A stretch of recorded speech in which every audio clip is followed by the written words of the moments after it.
ఎలాంటి ఇబ్బందులు ఇస్తారు అడగాలి కదా. మంచి హెల్త్ బాగాలేకుంటే హాస్పిటల్కి దొరకపోతాము, ట్రీట్మెంట్ చేస్తాము అంటుంటారు. అందు గురించి నాకు ఏమైందని ట్రీట్మెంట్ చేయడానికి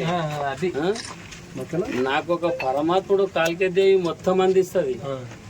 ఎన్ని రోజులన్నీ ఇట్లే అందిస్తుంది. అది తపస్సు అందరికి దొరకలే. ఒక అమ్మకు దొరికింది, నాకు దొరికింది. మీకు ఉన్న వాటం చెప్తా. తిండి ఆహారం నాకు దొరకాలంటే ఎందుకే నేను కూర్చో. చాకలి హనుమంతు 55 years ఉంటాయి. అతను తను ఉంటున్న బ్రహ్మంగారి మఠంలో సజీవ సమాధి అయినడని చెప్పేసి ఒక సమాచారం వచ్చింది. సజీవ సమాధి అంటే దాంట్లో ఉండడం చెప్పేసి అట్టి సమాచారం మీద మేము ఇమీడియట్లీ మా సిబ్బంది, మా ఎస్ఐస్ ఇక్కడికి వచ్చినాము. ఇమీడియట్లీ వచ్చేసి ఇక్కడ పరిశీలించిన తర్వాత వాళ్ళ కుటుంబ సభ్యులతో మాట్లాడిన తర్వాత తెలిసింది ఏంటంటే అతను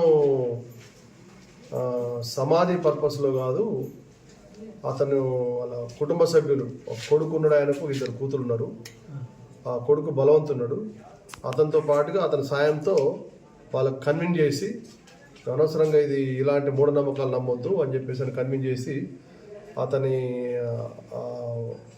అతను మూసివేసిన అవన్నీ కూడా ఇటుక పిల్లలు అలాంటివి కూడా తీయించడం జరిగింది. దాని తర్వాత అతను మళ్ళీ బయట తీసుకురావడం జరిగింది. అతను ప్రాణంతో ఉన్నాడు, ఆరోగ్యంగా ఉన్నాడు.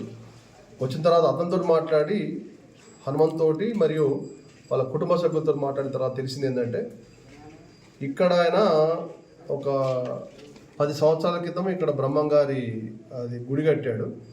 ఆ గుడిలోనే ఆయన కొద్దిగా దైవ చింతన దీంతో అది ఉన్నారనమాట. ఇప్పుడు కూడా పోయిన ఉద్దేశం ఏంటంటే మన శుక్రవారం నాడు ఆయన ఈ యోగా ధ్యానంలో భాగంగా ఒక 5 days పాటు ఎలాంటి శ్వాసతోటి ఉండి నీరు అవి ముట్టుకోకుండా చేయగలను అని సాధన చేద్దామని చెప్పేసి పోయినట్లుగా చెప్పాడు. ఆయన చనిపోవడానికి లేకపోతే జీవ సమాధి కావడానికి కాదని చెప్పారు. అదంతా కూడా మేము మాట్లాడడం జరిగింది. ఎందుకంటే మొన్న శుక్రవారం నాడు మధ్యాహ్నము ఆయన కుటుంబ సభ్యులే అతన్ని కింద ఒకటి పైన ఎట్లయితే ఉందో కింద ఫ్లోర్ గది ఉంటుంది. ఆ గదిలో పోయిన తర్వాత నాకు ఆ శక్తి మేరకు నాకు ఉండాలని చెప్పేసి దాంట్లో భాగంగా పోయినని చెప్పారు. నేను ఎలాంటి చేసుకోవడానికి కాదు అని చెప్పారు. తర్వాత నేను మళ్ళీ మంగళవారం నాడు వచ్చి భక్తులకు దర్శనం చేస్తానని చెప్పారనమాట. ఇది చెప్పారు. అంతా వెరిఫై చేస్తున్నాం మేము. మా సీనియర్ ఆఫీసర్లకు కూడా అంతకి సమాచారం ఇచ్చినాం. వాళ్ళు కూడా కుటుంబ సభ్యులు మేము చెప్పిన తర్వాత కన్విన్స్ అయ్యారు.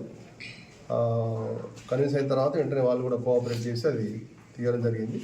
ఫర్దర్ దీనికి సంబంధించి అతని ఆరోగ్యం కూడా బాగానే ఉంది. అయినప్పటికీ కూడా మేము మెడికల్ టెస్ట్ అవి చేసి ఫర్దర్ మళ్ళీ ఆయన చెప్తున్నారు ఆయన భక్తులు ఇక్కడ వచ్చే అవకాశం ఉంది అంటున్నారు. ఇంకా కూడా రేపు వేరే కర్ణాటక, మహారాష్ట్ర భక్తులు వచ్చేది అంటున్నారు. దానికి సంబంధించి ఇక్కడ మేము పోలీస్ పికెట్ కూడా ఏర్పాటు చేస్తాము.